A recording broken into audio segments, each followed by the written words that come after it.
So we have covered, as mentioned there, detoxing our future, our bodies, our souls, our minds.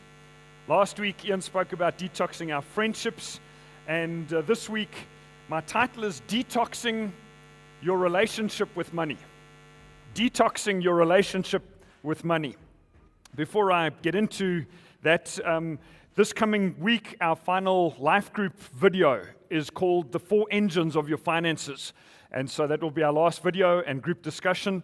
And I've had some incredible feedback from different groups about how things have been going.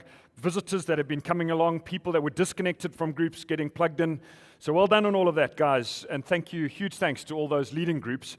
And the detox challenge for this week is a forward-looking one. It's at the bottom of page 89.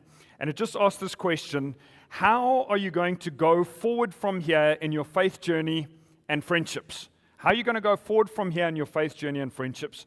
So I'd like to speak very particularly to all of those that have joined a 6-week detox group. There were over 50 of those, as well as those that were part of our, you might have visited in with a normal life group. We've got over 150 of those groups. So over 200 groups have been doing detox. And the question that I'd like to pose, that we're posing to everyone this week is, what is your journey of faith going to look like forward? We were designed, as we said last week, for community. We're designed to walk in faith with other people, and one of the best ways we know how to do that is in groups that meet together regularly. So the detox group leaders might have already raised this with you, but for everybody here, and if you missed out on joining a group, what about joining any group in our second term as we head into our series that we're doing there?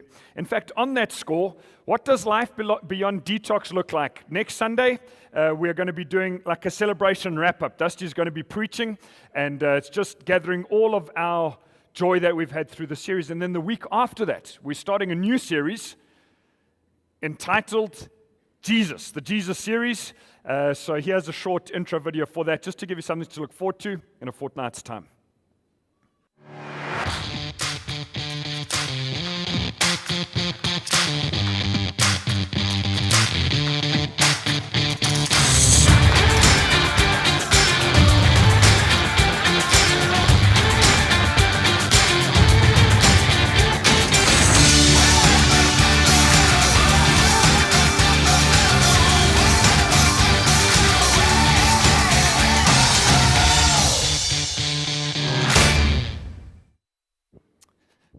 Come on now. Oh, there we go. So our key text for this series has been Hebrews 12, 1 and 2. By now, most of us should know it off by heart. So I'm going to suggest that we read it out together as the words appear on the screen. It's on 2 separate slides. Hebrews 12, verse 1 and 2. So wouldn't you join me, please, on the count of 3? 1, 2, 3. Therefore, since we are surrounded by such a great cloud of witnesses, let us throw off everything that hinders and the sin that so easily entangles. And let us run with perseverance the race marked out for us, fixing our eyes on Jesus, the pioneer and perfecter of faith.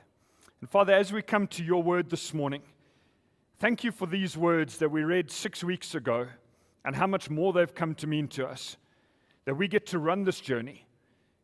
You invite us to throw off the things, the toxic things that hinder us, and pursue the race that you marked out for us, fixing our eyes on you, our King, our Savior, our friend.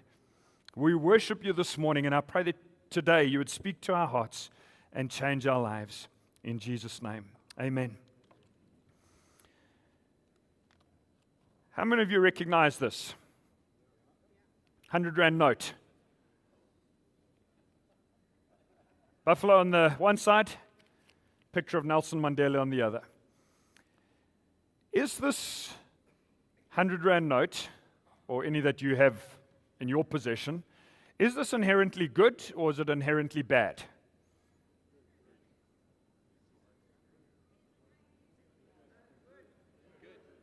Some people saying good, some people saying neither, some people saying depend on how you use it. I'd like to say that in and of itself, this 100 Rand has got no good or evil in it, okay? It's just a piece of paper. What it represents, though, is a big deal. how we spend it is a big deal, and our relationship towards money is a big deal. So in and of itself, that's just a piece of paper with a buffalo, the numbers 100, and a picture of Nelson Mandela. The fact that it's more than just a piece of paper is because of what I can do with it and because of what it represents. It represents, in some way, our time, because if you work to get the money, that represents a portion of your time, depending on how much you earn per hour. It represents what I'm able to do. It represents experiences that I'm able to pay for. It also represents livelihood. There are things that I could do. I can buy food with this 100 rand, so that food has got a little more than just neutral power. It's got the power to actually keep me alive. But this paper, it's just a piece of paper. It's interesting then that Jesus spoke so much about money. Nearly half of the parables that Jesus told related to money or possessions.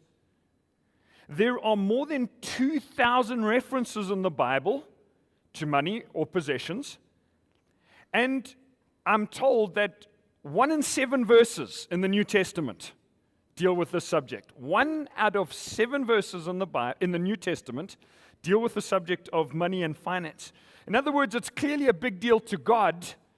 And I would guess that probably the reason he speaks so much about that in his word is because he knew that money would be a big deal to us. So I'd like to speak this morning, and for those that like to know exactly what's coming, I would like to give 5 points today on how we know when our relationship with money gets toxic, signs that we can see when things are getting a little bit toxic, and then speak about 2 antidotes or 2 solutions to that.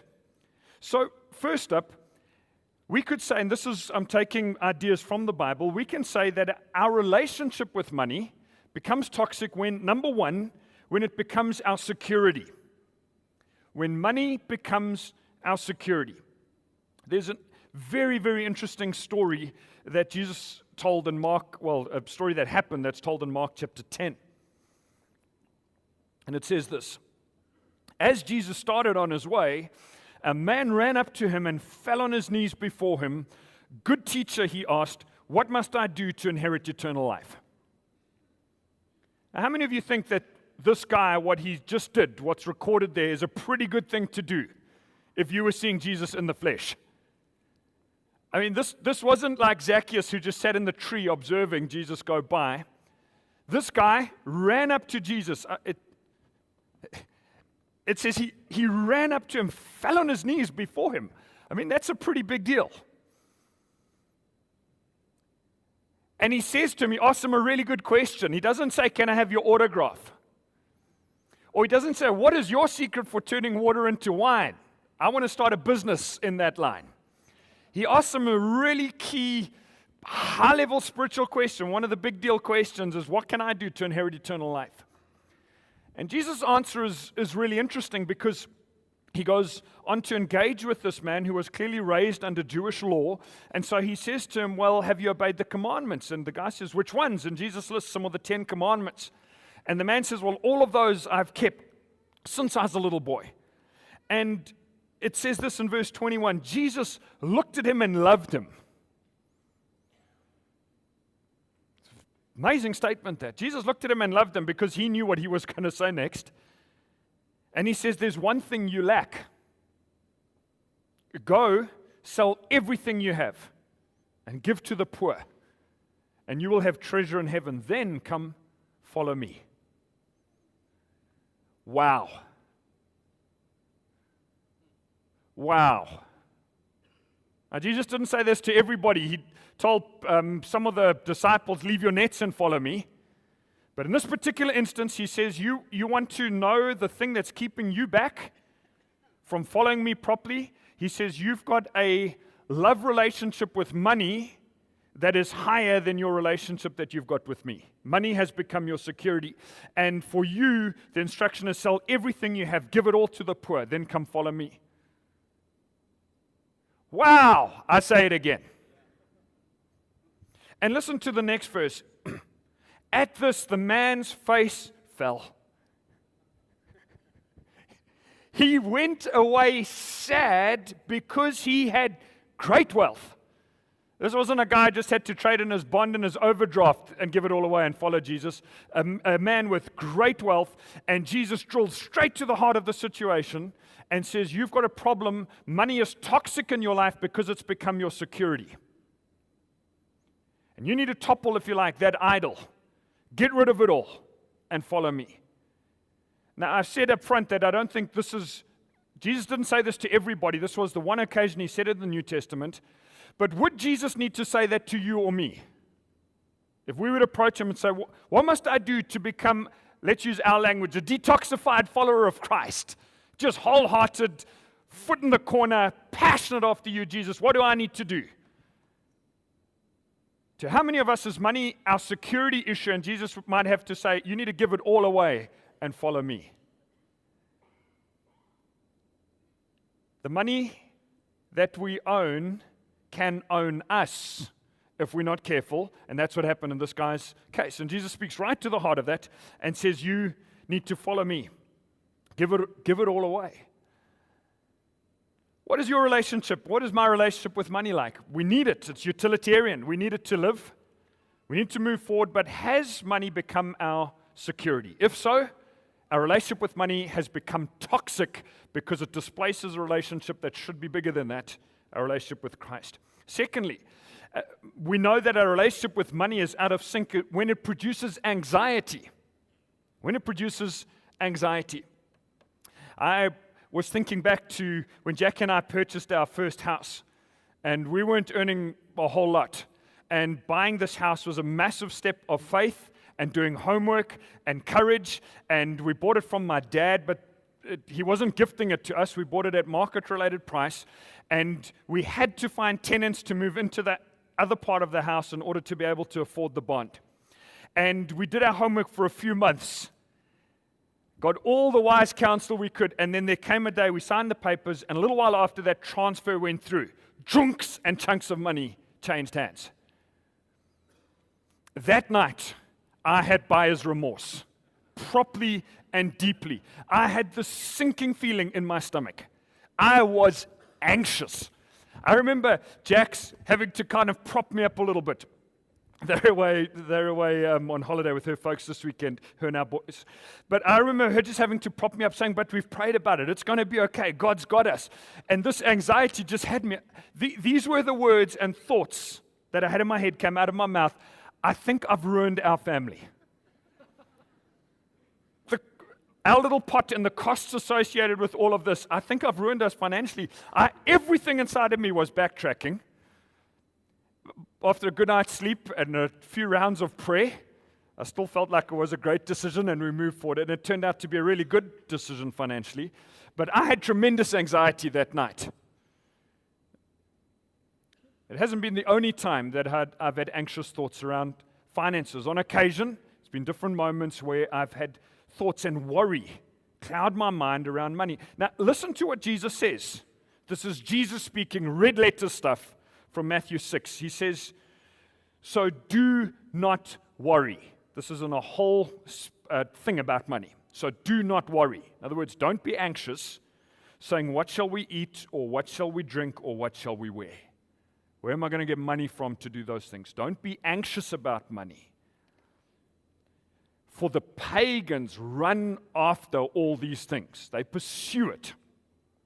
And your heavenly Father knows that you need them. He says, so don't let your relationship with money become toxic, that money starts to produce anxious thoughts and patterns. He says, your Father, and this is the part of the antidote, your Father knows that you need all this stuff, and He's looking out for you. This amazing text goes on to speak about how He clothes the lilies of the field and the birds of the air. I know that there's some people here today that financially you have much, and others financially you have very little. And part of your worry thoughts have run around, what are we going to eat? And how am I going to clothe my kids? How am I going to find the next few years? And I'm approaching retirement, and I'm not sure that we've got enough stored away. And Jesus says, don't worry, because your Father in heaven knows what you need. Don't let anxiety equal your relationship with money. Rather, look above that to your Father in heaven. The third way that we know our relationship with money is out of sync is when it causes conflicts. When it causes conflicts. Oh, wow. How many arguments have I come across that just related to this? Disagreements.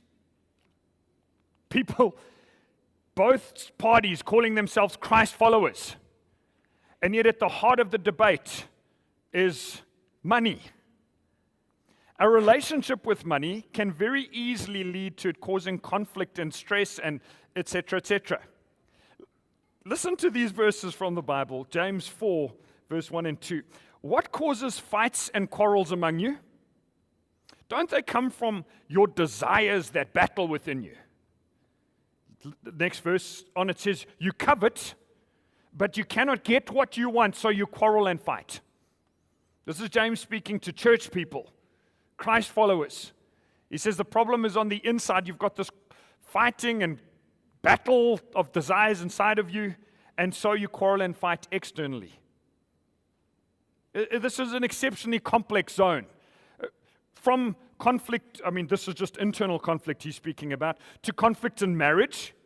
I reckon the subject of money has been the one that, for Jackie and myself, we've needed the most amount of discussion about to get on the same page.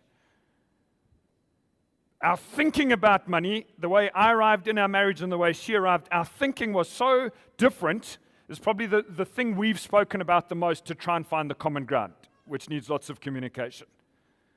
But take it outside of that relationship into guys doing business with one another. Well, how many different scenarios could play out here? But something goes wrong. And one guy's in breach of what was agreed. I'm speaking about conflict between Christ followers. And there's a tension that exists on the other side between, how do I do that? Because I just want to puncture his tires, smash his windscreen, and get the money back, and he doesn't appear to care, or she.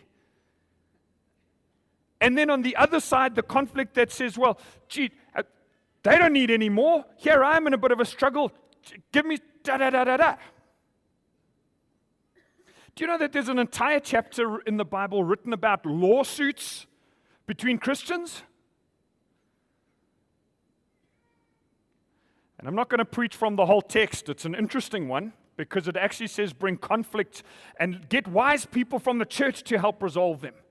That's the essence of it. But listen to what Paul says in 1 Corinthians 6:7. We talk about our relationship with money.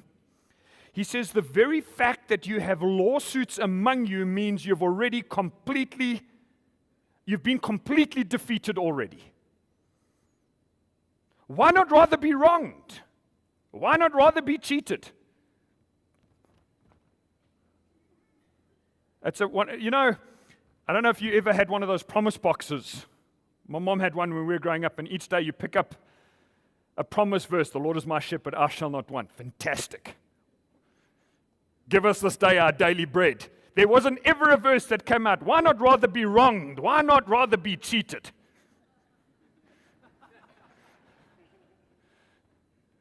And yet this is at the heart of it, saying if you're working with God and He's your source and provider, don't let your relationship with money become the source of conflicts and broken relationships with people around you. Because relationships are eternal and this isn't. I'll come back to that a little more in the end. Now, what I'm not saying and what this verse isn't saying is that it's just let everything lie and just be trampled on, etc., etc. But I haven't met many people that did that. The majority of us want to fight for our rights. We want to get back what's ours. It's like, well, God gave it to me, and I'm going to protect it with my life if necessary. Well, if it's all God's and He gave it to me, isn't He working on my behalf? And sometimes, and this is what Paul's saying, well, why not rather just take a step back, and if you've done all you can and got wise help, etc., in your heart, don't you rather have an attitude of, well, I'd rather be wrong than cause massive relational breakdown all over the place? Challenging stuff, isn't it? It's gone quite quiet here. Felt it was a little more upbeat on week 1 of Detox.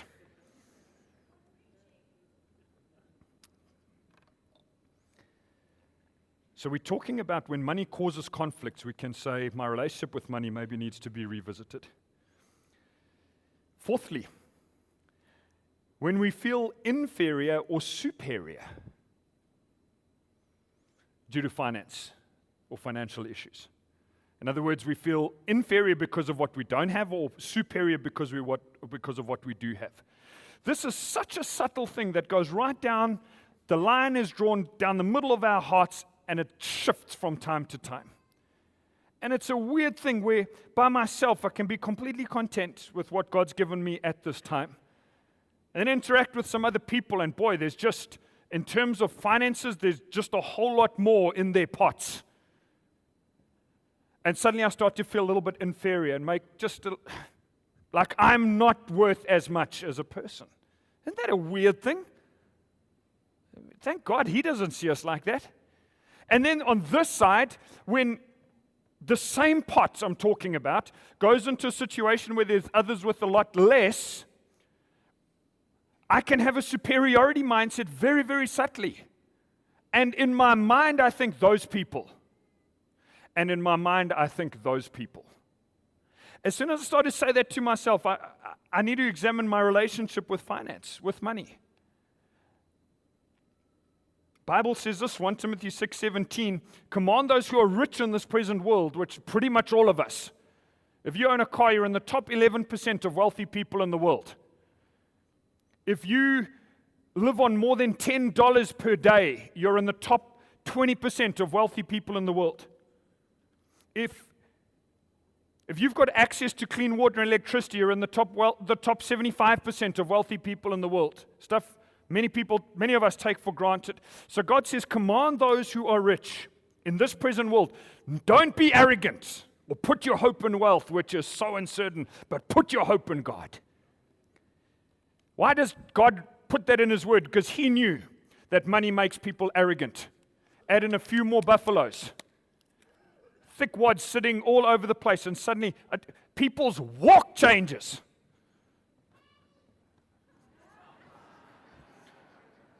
The world does what I tell. The world owes me stuff. Just go and examine how you walk. Just check if there's any. Ask somebody that you love. Say, do I have any signs of that in me? It's easy when we get superiority mindset. We get trite and easy answers to the economic hardships of others. You know, if those people just did that, are you seriously saying that the entire cause of unemployment in our country is... You managed to sum it up in one sentence? Superiority mindset. We get hung up on non-life and death financial issues. Fifthly, when we get into unnecessary debt, it becomes toxic, our relationship with money. It's very interesting what the Bible says in Proverbs 22:7. It says the borrower is slave, some versions say servant to the lender. The borrower is servant to the lender. The borrower is slave to the lender. Now, my entire message this morning isn't on debt, but the Bible speaks against debt quite strongly. It says this in Romans 13, verse 8, let no debt remain outstanding. Let no debt remain outstanding except the continuing debt to love one another. That should be the great debt that you have, is because Christ loved you, you get to love others. But don't let money debts remain outstanding. And my understanding of debt is that these would be three categories that I think could be allowable. I'm using that word allowable, not because debt in itself creates a servant-master relationship. Is if you buy a house, and that house is worth more than the bond amount on that house, then you've got a net asset. Similarly with a motor vehicle. If you've got motor vehicle debt, but the vehicle, if you were to sell it overnight to settle that debt, you'd get more money for the vehicle than the debt on it. Then again, you've got a net asset. I think those would sit in kind of an allowable debt kind of category. I'm not saying go and buy the biggest thing you can afford. Get right to the edge. The Bible doesn't celebrate that either. And then the third thing, and this is just in my understanding around the subject, is I think there could be an allowance for debt regarding education or tertiary education. It's an invisible asset related to future earnings. But beyond that, I think we need to be exceptionally cautious of debt. It changes the relationship. One of the trickiest spaces I've observed is personal debt to somebody else. Les, I go and I say, Les, could you lend me 10 grand? He lends me 10 grand. The minute that 10 grand passes hand, our relationship changes. Even if he loves me and I love him, that minute. From then on, there's a master-servant relationship here, even though he never says it and I never say it. Until that money is paid back, there's just a different zone that it goes into. To the best of our ability, let's avoid changing those kinds of relationships. I know of people that have been blessed by others. Guys got together, said, we're going to help this guy out. Just pay us back when you want to. We're trying to just rescue what's going here. Where the guy that's been lent the money ends up leaving the church because he just feels so awkward. Just guys in the church, it just changes the relationship. So these are some of the areas where our relationship with money can get into, I'm using the word toxic, but just slightly incorrect relationship with money to very toxic. So, what is the antidote? I'm so glad you asked that. Firstly, is pursue godliness with contentment. I'll put that in inverted commas because it's a quote. Pursue godliness with contentment in our relationship with money. 1 Timothy chapter 6, I nearly used this text as my entire text for the message today, but then I've changed my thing a bit. 1 Timothy 6 is an amazing chapter to read, talking about a relationship with money. It's very, very powerful. It's encouraging, it's inspiring. And this is what Paul writes to Timothy. He says, but godliness with contentment is great gain. You want to be truly wealthy? Find godliness and contentment. That is totally outside of how many buffaloes are floating around. Godliness and contentment. And this is his reason, Paul's reason for using that phrase, godliness with contentment. For we brought nothing into the world, and we can take nothing out of it. Whatever finance accumulates in between, we arrived centless, and we will leave without a cent of earthly money. We're talking about physical money. He says, you brought nothing in and you can take nothing away, so why make that the security and the focus of your life? But you want to find out what truly will last? Godliness and contentment. Interests me how many conversations people seem to have. I'm speaking again about people who love God, but seem to have a low level of discontentment related to stuff and money and finance and what they want to do. I sometimes wonder if this idea, and this word is not in the Bible, the bucket list. Okay, that was just a movie title. But the way some people who love God use the bucket list is like, unless God gives me these 5 things before I die, I'm going to go to heaven unhappy.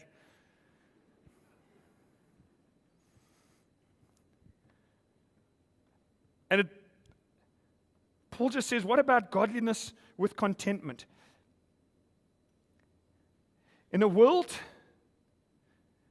where our cultures say you're defined by what you have, God says to us, you're defined by who you are, a son or a daughter of God. Culture says you're defined by what you do or don't have.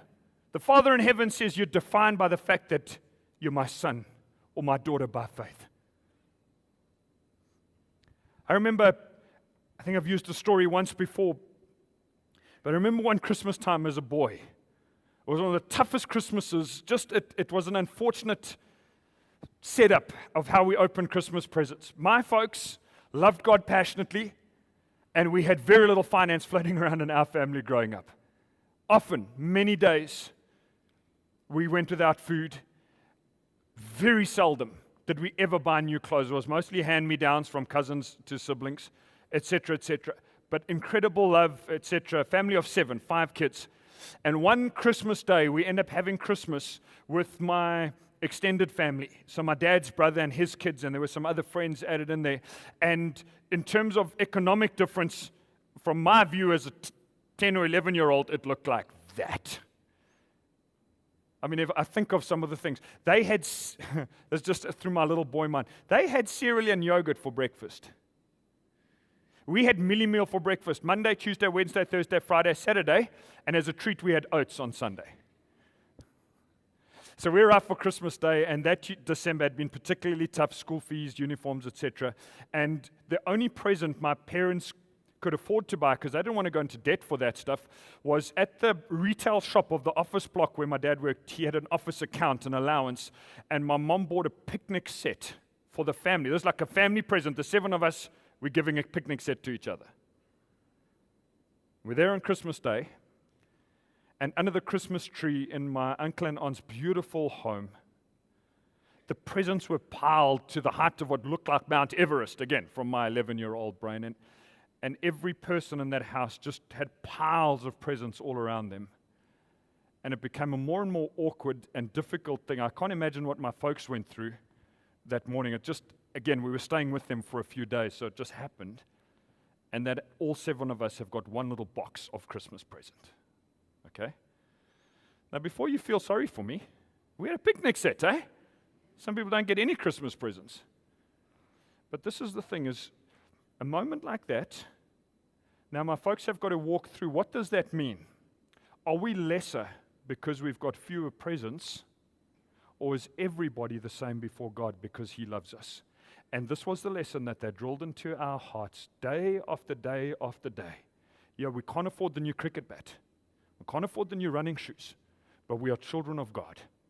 And God loves us. And it doesn't, and then, you could compare to everybody else living in much different kinds of need and other things, but I'm just talking about our circle, our world, our parents, over and over and over again. In a world that's defined by what you have, we are defined by a relationship with God, that you're a son or daughter of God.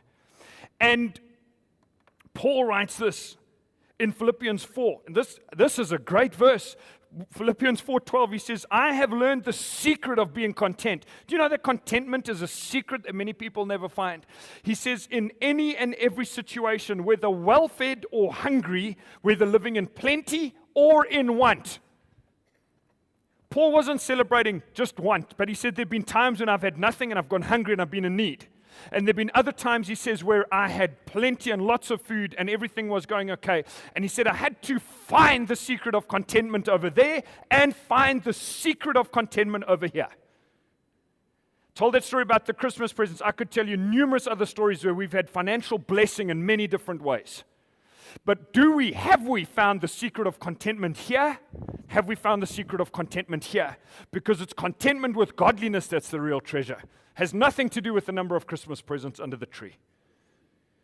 Secondly, we speak about the antidote to a toxic relationship with money is understand the difference between temporary and eternal treasure. Understand the difference between temporary and eternal treasure. How many people here, you've ever played the game Monopoly? You can own up to it. Some of you are still writing notes. Okay, this familiar? This is a game crafted, I reckon, to check if you love God and still have got the patience. It's a terrible game. We played it all the time as kids. And so in Monopoly, there's a board, right? And once you're locked in, once you start throwing the dice, doesn't matter if bedtime comes or goes, with a supper, you just got to, it's a terrible game. And for those who haven't played it, on this board is different properties, and you move around the game in a circle, but it's all related to this Monopoly money. Okay, so when I was a kid, just going back into the last millennium, these gray ones were 500s. These were 100s. Now they've just added a couple of zeros. So these are 50,000s and these are 10,000s. And we sat down as a family to play Monopoly the other day, and the same emotion related to Monopoly came back that I had when I was a kid. It's like we are locked in here, and I know that these properties, and we're going, blah, blah, blah, do not pass begin. Go, pay 10,000 rand tax, go to jail, and the money accumulates in these little houses. These are bad boys, these red guys. These are terrible. These little green guys, they're the houses, okay? So if you land there, you pay some money, but if you land on the red guys, oh man, especially this dark blue one. That one there. Used to be Elof, and that one it's Clifton. It's like, you just bring any organs you're willing to transplant if you land on a red guy. on that dark blue, okay? And then at the end of the game, you count up all your money, the one who's got the most is the winner. But here's the deal. During the game, you're totally locked in. This is the most important thing happening right there. You can have a big argument with somebody, watching for everybody else that they're not cheating and lying. I mean, who cheats at board game? Come on, guys. And you get up and you go to supper, and that Monopoly money means nothing at supper.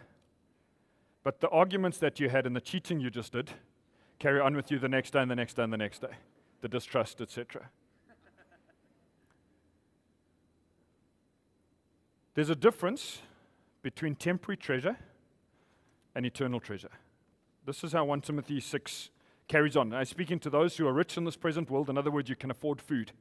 That kind of rich I'm talking about. He says, command them, speaking to us, command them to do good, to be rich in good deeds, and to be generous and willing to share.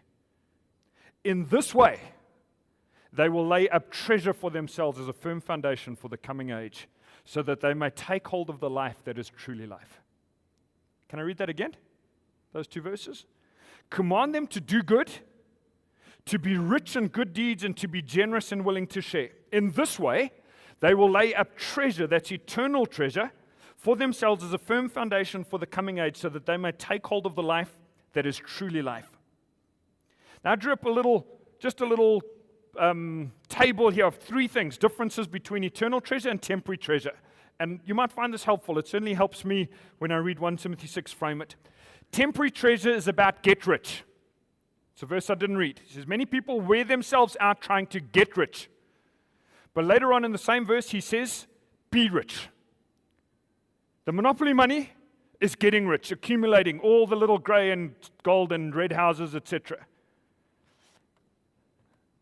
But Paul says you want to be eternally rich, you be rich in good deeds.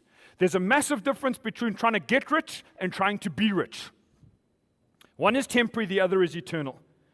In temporary wealth, the primary drive is look after number one. Make sure I've got enough. Make sure I'm secure. Make sure I'm not anxious. I'm not conflicting, etc. Eternal treasure is about being generous and being willing to share. Paul directly links generosity and a willingness to share with eternal treasure.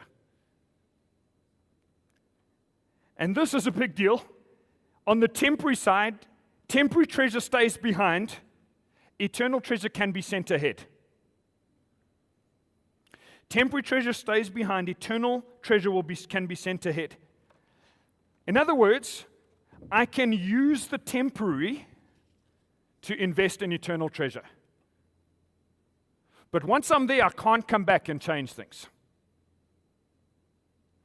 So at the end of the day, all the monopoly money that sits in your life and my life, all the rands and cents, dollars and pounds, there comes a moment where the Father calls, it's time to come home. Every single thing stays behind on the table. Punk. And the moment comes of transition from this life to that. That's why this is called temporary treasure. You see, while I'm locked into the game, I'm just using that in inverted commas, while I'm living my life, it's important that I steward this well, that I look after it. But actually, what I do with this determines eternal treasure or not, or how much eternal treasure, if I use that metaphor. So I can use, by using my monopoly money, being generous, being willing to share, helping other guys out. When the Father called, suddenly I realized, man, that was far more than just monopoly money. That all stays behind. Doesn't matter how many houses I owned. Doesn't matter how much I had saved away. All of it's left behind, but I could send treasure on ahead. Eternal treasure. And this is for a short time, and that's for all eternity. Where would you rather invest? That's at the basis of the Sermon on the Mount. Jesus said, do not store up treasures on earth where moth and rust can destroy, but store up treasures in heaven. And 1 Timothy 6 tells us how to do it. I have a friend who used to be in our life group 15 odd years ago. And his main driver at that time was get rich. In fact, I went around the group the one day, I said, what's your dream for your life? And he said to be one of the wealthiest people in the country. Like everyone else, at least disguised it with other dreams. And that, he said, I want to be very, very wealthy. And we've stayed friends. And this is a guy who loves the Lord. He lives in a different city again now. And a few years ago, we connect for coffee. And a lot of the projects that he's pursued have reaped dividends. He's started to make some money. And it was just after we had Francois van Niekerk visit here, a businessman who shared an incredible story, who when he was age 40, some of you were at that breakfast, was in mid-30s, he was technically bankrupt. And the failure or success of his business depended on the next meeting he was going to have. He was selling computers.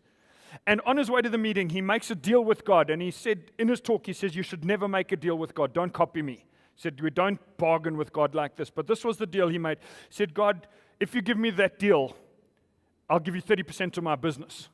He said, the second stupid thing about that is his business was worth minus. It's like, what is he even if it was worth billions, you don't offer it to God. He owns it all. But this is the prayer he prays. He goes in, he gets this contract, and his business survives. And later on, 2 years later, he remembers that he promised God a portion of his business. So he set up a separate company. And he put 30% of the shares of his business into that company because he said, I don't trust myself with God's money. And the dividends that now come out from his company get split this way and that way. And this company becomes a whole group of companies worth a few billion rand over the course of about 40 years. And the guys that are employed on this side of in the businesses, their aim is go and do business, produce profit. But we do it ethically and with integrity. But the dividends that come out are split between shareholders this side and 30% this foundation on that side. And he's got guys employed in his foundation who are investing that money, trying to earn the best possible returns for God to do good, and are distributing hundreds of millions of rands. I think on that year he spoke to us, they were distributing, I think he said 80 or 90 million rand that year. It's not all the capital. This is interest and earnings off the capital. So in this foundation, this is what he's doing. And I was so buzzed by this story about a guy who sees, I've got a way of earning eternal treasure, not just billions here on earth. So I have coffee one day with my buddy. And we're talking just in general, and we've got quite an honest relationship. And I said to him, there's this incredible story, and I share the whole story. And I said, have you ever thought of doing something like that? And he said, well, yeah, I don't know, maybe it sounds like a good idea. And then he got married, and his wife became some of the trigger of we need to do something with our wealth. Thank God for godly, generous wives. And this lady says to him, and they start discussing it, but never put feet to it. And we have another conversation in November last year. He was restructuring some things. And he says, you know what, I've delayed too long on this. He says, from today, after our conversation that we had in November, he said, from today I'm pushing go. And he is putting 30% of all of everything he owns into a trust, which the reason that trust exists is to distribute money to non-profits, to get the money out there, money that God's blessed him with. I had that conversation in November. I've had a series of conversations, just coincidentally, with that same story around with Francois van Niekerk, with a number of different guys this year, many different people saying, I want to steward what God's blessed me with, those that are living in the plenty. I want to steward what God's blessed me with because I realize that earthly wealth, this is my word for it, but it's just monopoly money. Can't take a single cent. But what I do with it here on earth has got massive ramifications. Just another little by-the-way story. As an eldership team, on occasion, we're looking to take from our church funding, and we've told you before that we give around 18 or 19% of our finances away that come in, give it away, sow it into different things. And I was at a meeting last year where in Joburg, a guy gets up and he says a church in Mongolia that he planted, he now lives in Munich in Germany. He says this church in Mongolia, they've been through quite a lot, but they just need a new sound system. And something inside of me just thought, man, couldn't we be part of that? So I came home, we spoke to the rest of the elders, and we were able to contribute a sum of money. I took it with me in cash last year to Germany, and my friend in Germany, Rob, took the money with him in February this year across to Mongolia. In fact, he bought the sound system in Germany, took it across. And last week I spoke to Rob on the phone. I was so overwhelmed because he says, you've got no idea how blessed those guys were in Mongolia, in Ulaanbaatar. It's one of the least Christianized places in the world. When he arrived there 20 years ago, there was less than 1% Christian. There's now 4%. Desperate need for the gospel to go, and he's doing a lot of work into Mongolia. He speaks fluent Mongolian. And he just buzzed for about 5 minutes. He said these guys never seen technology like this because he took German sound technology across. And he spoke about how the guys were singing, playing. I saw another friend's Instagram video yesterday in that church in Ulaanbaatar, a friend from Australia, and I saw the sound equipment up there jamming. And I thought, isn't it a privilege that in a tiny way, some of our finances that we contribute together can be used for God's glory in literally out to Mongolia, in Ulaanbaatar. I could tell a number of other stories like that. I'm so blessed, and most of the giving is pretty confidential of guys giving in. But I'm so blessed by so many people in this church hearing stories of your generosity, hearing stories of how guys go out of their way to look after the poor, to give through nation changes, disaster relief, in so many innumerable ways. People with the revelation that this stuff is just monopoly money. But the reason I say what I say this morning is that there's always work that's got to be done on our relationship with money, because let's move from monopoly money to this kind of monopoly money, because this can buy real stuff and can be used for real things in this life. And if we don't remember that there's more to treasure than just this becomes our security, it becomes our source of conflict, it becomes our source of anxiety, we get into debt over it, etc., etc. And the Father in heaven says, my boy, my girl, I want you to live free from the toxicity that comes with an unhealthy relationship with money. Whether you've got plenty or you're in want, whether you're well-fed or whether you're feeling hungry, just learn the secret of godliness with contentment. Learn the big idea that you get to look to me as the Father and the provider. And God's bank account is never an overdraft. Everything, every single cent, every planet, every star is owned by Him. He's walking with me on this journey saying, I'm teaching you lessons. There's supernatural provision. Why don't you be a little more generous? Why don't you learn and be willing to share? Because I want to teach you, the Father's saying to me and to you, I want to teach you that what's temporary can influence the eternal, but once you're there, you can never come back and change the side.